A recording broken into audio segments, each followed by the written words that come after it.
వచ్చిన తర్వాత ఏమైంది ఏమో 3 నెలల కడుపులు ఉన్నాక రోజు డైలీ బ్లడ్ పోయింది, నాకు బ్లడ్ పోయింది, ఆగకుండా పోయింది. ఇక అయితే సడన్గా మేము హాస్పిటల్కి వెళ్ళాం. పొద్దున్న పని అంతా ఏం పని చేయకుండా పొద్దున్న నైట్ అంతా ఏడ్చుకుంటా వండినాం. ఇక మా ఆయన నేను ఇక లేక అయింది, ఉంటుందో పోతుందో అని మా ఆయన అయితే రోజు ఇక మాకు భయం అనిపించింది. మాకు కొత్తగా కదా, మాకు తెలియదు. ఫోన్ చేసినాం, అమ్మకి ఇట్లా అయింది అని చేసినాం. హాస్పిటల్కి వెళ్ళాం.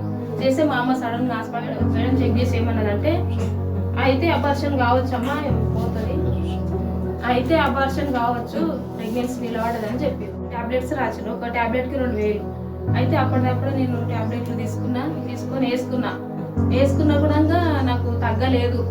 అట్లనే అవుతున్నది, అట్లనే అయిపోతున్నది. ఇక మేము ఆశ పెట్టినాం. ఇక ఈ ప్రెగ్నెంట్ ఏమి ఉండదు, ఇక అబార్షన్ చేసుకుందామని. నేను అబార్షన్ చేసుకుందామని మా అమ్మ వాళ్ళ ఇంటికి వచ్చిన. నేను చేసుకుందామని వచ్చిన మరుసటి రోజు పోదాం అనేసరికి మా అమ్మ అనేది ఒకసారి ప్రేయర్ చేపిద్దాం సార్తో కూడా, నేను సార్ దగ్గరికి వెళ్తా, నువ్వు ఏడనే ఉండు, నేను పోయి సార్తో ప్రేయర్ చేపిస్తా అని అన్నది మా అమ్మ.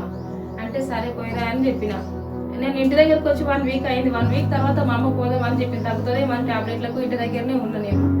ఇక ఇంటి దగ్గర ఉంటే తగ్గలేదు. ఇక సార్ దగ్గరికైనా వెళ్తా నేను అని చెప్పి మా అమ్మ ఇంటికి వచ్చింది. వచ్చిన తర్వాత ఏమైందంటే ప్రేయర్ చేసినట్టు నాకు తెలియదు. వచ్చిన తర్వాత చెప్పింది, సార్ వాళ్ళు అందరూ ప్రేయర్ చేసిండ్రు, సంఘస్థులంతా ప్రేయర్ చేసిరని చెప్పింది. ప్రేయర్ చేసిన మరుసటి రోజే నాకు తగ్గిపోయింది. ఇప్పటి వరకు నాకు ఏం